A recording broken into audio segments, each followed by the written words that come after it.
హైదరాబాద్లోని Indian national centre for ocean information services ఆధ్వర్యంలో Indian geo sciences అసోసియేషన్ల సమైక్య త్రైమాసిక సమావేశం జరుగుతోంది.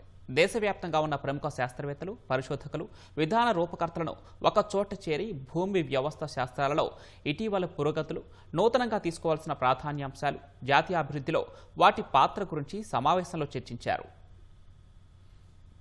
భూగర్భ శాస్త్రం ప్రస్తుత పరిస్థితి, భవిష్యత్ అవసరాలు, అభివృద్ధి, అందుకు జియాలజీ ఆవశ్యకత అనే అంశాలను గుర్తించేందుకు దేశవ్యాప్తంగా ఉన్న జియో సైన్సెస్ అసోసియేషన్లోని సంస్థలు ఇందులో పాల్గొన్నాయి.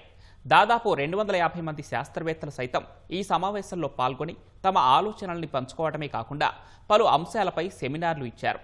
దేశానికి అవసరమైన అంశంపై ఏటా కాన్ఫరెన్సులు నిర్వహిస్తామని ఫిగా ఉపాధ్యక్షుడు రాజేంద్ర ప్రసాద్ తెలిపారు. ఇండియాలో ఉన్నటువంటి అన్ని జియో సైన్స్కి సంబంధించింది అంటే కలిపి federation of Indian geo sciences association అని ఫారం అయింది. ఎందుకంటే కలిసికట్టుగా అందరూ కలిపి పనిచేస్తే దాని ఎఫెక్ట్ గట్టిగా ఉంటుందని ఫారం అయింది. ఇది ఫారం అయ్యి ఇప్పటికీ 12 సంవత్సరాలు అయింది. ప్రతి కాన్ఫరెన్స్కి ఒకటి మన దేశానికి ఏదైతే అవసరం ఉంటుందో, ఏ సబ్జెక్టు మీద అయితే మాట్లాడితే దానివల్ల దేశానికి ఉపయోగపడుతుందో అలాంటి సబ్జెక్ట్ ఒక్కొక్కటి తీసుకుంటూ ఉంటారు. ఈసారి తీసుకున్నటువంటి సబ్జెక్ట్ బ్లూ ఎకానమీ అని. FIGA, if we see in a broader sense, brings the researchers, students, the policy makers and the industry people together to collectively work in the areas which are very pertinent to the social well-being and environmental sustainability. Ocean ఎకానమీతో పాటు సముద్ర తీర ప్రాంతాల్లో తుఫానుల వల్ల కలిగే భారీ నష్టాలను తగ్గించేలా plenary discussions కొనసాగాయి. దాదాపు 12 సంస్థలకు సంబంధించిన డైరెక్టర్లు ఈ సమావేశంలో భాగమయ్యారు.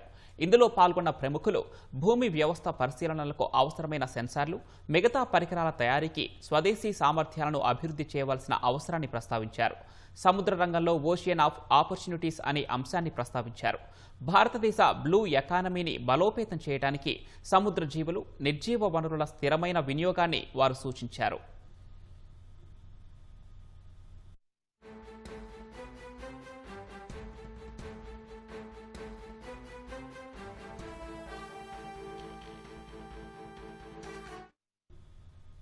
ఆయా సంస్థలకు సంబంధించిన స్టాళ్లు, ఆయా సమస్యలకు వారు సూచిస్తున్న పరిష్కారాన్ని ప్రదర్శించే విధంగా ఎక్స్పో సైతం నిర్వహించారు.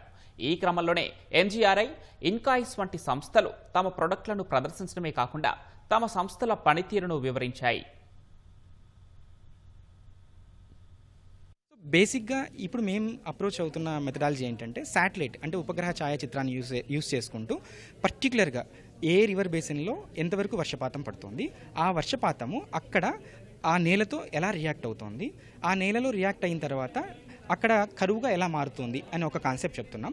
ఈ హైడ్రోకార్బన్ ఎక్స్ప్లోరేషన్ వల్లే ఫ్యూచర్లో మనకి ఆయిల్, గ్యాస్ అనేవి ఎక్కడెక్కడ దొరుకుతాయని మనం తెలుసుకోగలం. అండ్ డిఫరెంట్ సైస్మోలాజికల్ స్టడీస్ కోసం కూడా ఈ సర్వేస్ అనేవి యూజ్ అవుతాయి. గురువారం నుంచి ప్రారంభమైన ఈ సమావేశాలు నేటితో ముగియనున్నాయి. 3 రోజుల పాటు జరిగిన సమావేశాల్లో కీలక సూచనల్ని రికార్డు చేయడమే కాకుండా వాటిని కేంద్రం దృష్టికి తీసుకువెళ్లేలా federation of Indian geo sciences associations కృషి చేస్తుందని తెలిపారు.